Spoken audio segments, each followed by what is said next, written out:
In this video, we're going to explore some of the accessibility features built into the Google Suite.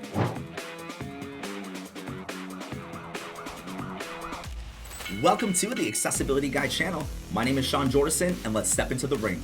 The first area we're going to look at is Google Docs. Now, for many years, the Google Suite has lacked certain accessibility features, and we're going to explore if some of those features have been added in. The first thing that I want to do is add a document title. So this is going to be Test Google Doc for Accessibility. And what I want to do is get some information in here. Now, what's interesting with the explosion of AI, we now have these AI features available all over the place. So I can select this template button if I wanted to insert a template, or I can insert different meeting notes, which is directly connected to my calendar. And though there are other options. We also now have the ability to add different document tabs from within Google Docs. And I absolutely love that feature. I have a sample document that I use for my Microsoft Word training that I'm going to copy and paste into this Google Doc. So let's paste it all in. And there's a whole bunch of different stuff in here, but interestingly enough, none of my images came through. That's okay, we can add them in later. But what I want to do is start adding in some headings. So this evolution and impact of professional wrestling, a journey through time, I'm going to apply a heading level 1 by using my keyboard shortcuts Control-Alt+1. That applies the heading 1 style. Now what's fun about this is it adds it into this left menu so we could start to see our heading structure be built. Next up, we have a table of contents. Let's assign a heading level 2. And then we have introduction. Let's assign a heading level 3. If I go down to the if I select the insert button and then scroll all the way down to table of contents, I can choose a specific type of table of contents. And I'm going to select the option links. And this will insert all the links that will jump us throughout the rest of the heading structure in this document. I love that.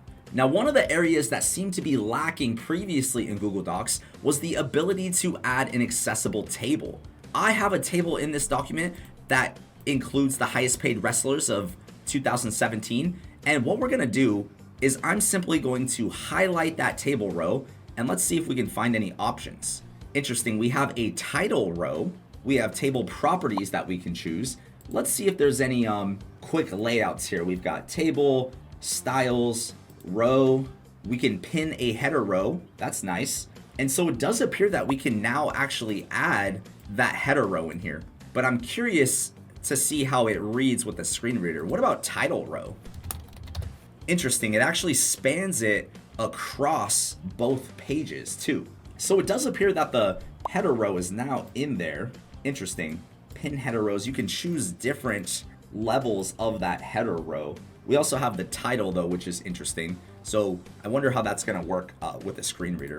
Now, typically in order to test a document for accessibility in Google, we have to actually enable that ability. And so we have to figure out how to enable screen reader support. And we could go to the tools button and then down to accessibility. And this is where we could turn on screen reader support. You could also turn on Braille support, which is pretty nice. And then we're gonna select OK. Next, let's go ahead and launch JAWS. And I'm using JAWS 2024. JAWS, the world of professional wrestling. Heading 1, the journey through time. Heading 1, the evolution and impact of professional wrestling, : Nice, so it's reading our lines appropriately for the heading. Let's see if we can get down to that table. So I'm gonna move my cursor down to the table. 4 of 5, 5 of E selected, E unselected. Row 1 merged cell spanning 1 rows and 2 columns. Heading 2, this is a title. Interesting, so it marked that as a heading level 2, and then it told me that it merged 2 columns. Row 2 wrestler. Row 3 John C. Row 2 wrestler. But what's interesting is it's not actually announcing that this is a table Row 3 header. John Cena. Row 2 column 2 earnings. Row 3 10. Row 4 6.5 million. Entering page 4 of 5. Row 10. Row 11. So there does still appear to be an issue with the header cells applied to our tables.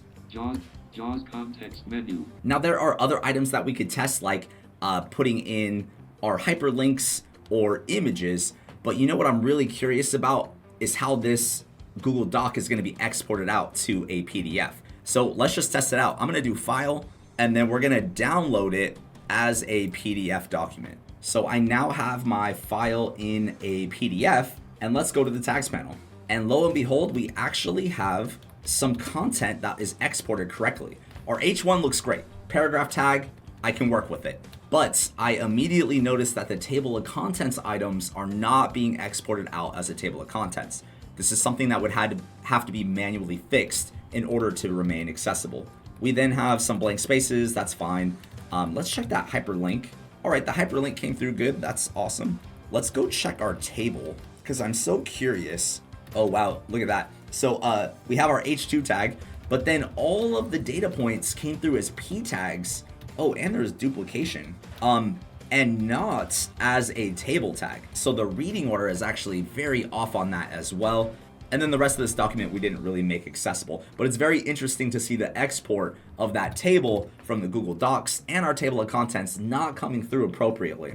So clearly there are still some issues when exporting from Google Docs to PDF. However, it does feel like they've added some additional features to the accessibility of Google Docs in general. However, I don't know if I would still give it a green light for approval in terms of posting publicly, as it does seem like it still creates some barriers for accessibility. If you want to find out how I can help you get accessible, check out the link in the description of this video. And as always, I could be your champion for inclusion. Thank you so much for joining me today, and I'll see you next time.